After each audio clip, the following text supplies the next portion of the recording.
Hi, thank you for joining me. I've talked before about what autism actually is and that I have Asperger's syndrome, which is a part of the autistic spectrum. A lot of autistic people have experienced difficulties in childhood. So in this video, I'm going to talk about my own experience growing up. As a child, really as early as I can remember, I just didn't feel at ease with the world. It felt hostile. I didn't know why or what it was about it, but it just didn't feel comfortable. It felt a bit threatening. I had my own internal fantasy world, as a lot of children do, but I really wanted to escape to it. I wanted to live the life in the storybooks I used to read, like being a flower fairy living in the woods, or being a mermaid in the sea. Real life just seemed ugly to me. So I dealt with it by fantasizing. I used to dress up a lot and go off into this imaginary world, and I really used to wish that I had magic powers so I could turn myself into what I wanted to be. I always felt like I was different to other people, but I didn't know how or what it was that made me different because on the surface there was nothing abnormal. I walked and talked like other people and I could do all the usual things, but I would often get anxious and I didn't know why. It wasn't really about anything happening. It was just a deep unease and discomfort. I felt as if the universe just didn't like me. School wasn't a great experience. I just felt like I didn't really understand the other children, and they didn't really understand me.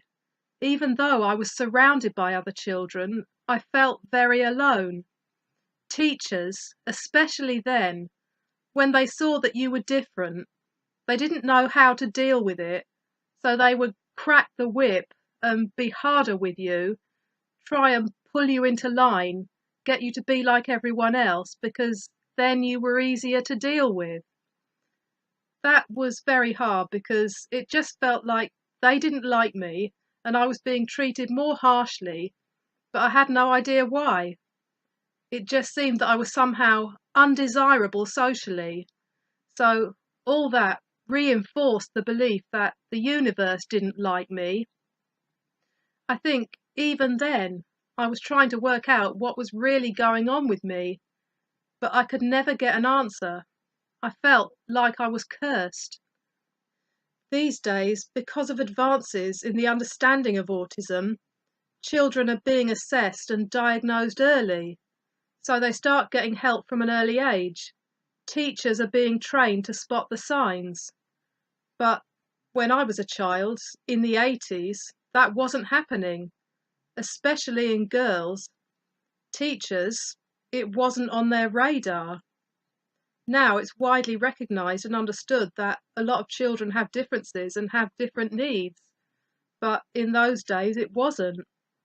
There was a culture of shut up and be like everyone else, and for a long time autism was seen as something that only affected boys. I think one of the reasons for this is that girls hide it better. Boys tend to project it outwards, whereas girls tend to internalise it. So it may be easier to see in boys. Plus, the autistic male and the autistic female are quite different.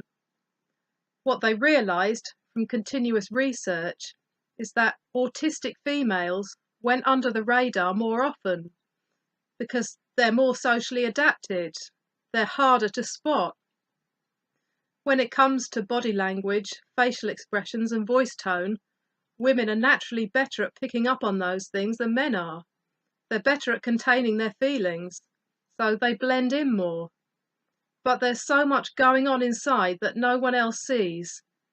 As I got older and I started to pay more attention to the media, I became more afraid because there are constant stories of bad things happening in the world and it started to feel more hostile.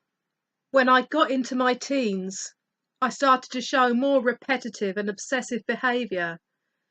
I didn't know how to build relationships with people, and I had poor social skills.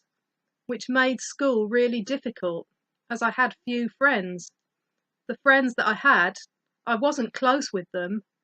I didn't have boyfriends.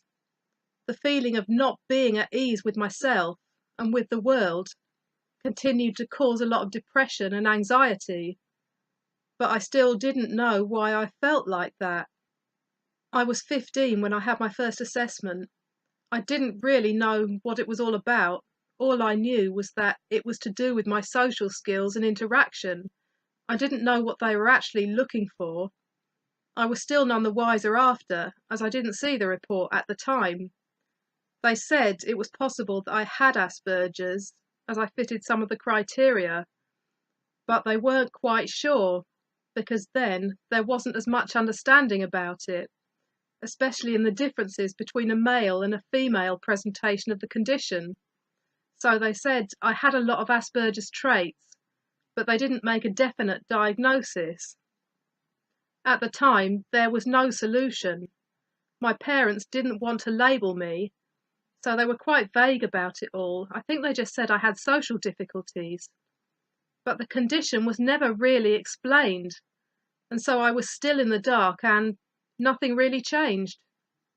I continued to suffer from depression and anxiety into adulthood, which I know now is part of the condition, but for so long I didn't know what the problem was, so I was constantly searching for answers, trying to find out what was wrong with me. It wasn't until many years later that my mum showed me the report and explained that they thought maybe I had Asperger's. Then I started reading up on it, and it did explain a lot. I had another assessment recently, and they confirmed it. So now it's official. I am an Aspie. It has brought me some peace of mind knowing that I have Asperger's, because I'm no longer wondering why I'm like this. I actually have the answer now, and it all makes a lot more sense. I can work with the condition instead of against it. Understanding the condition means that I can focus on the solutions, and I've become more accepting of myself. Life with autism can be good, and I will talk a bit more about that in the next video. I hope this has been helpful. Thank you for watching. See you next time.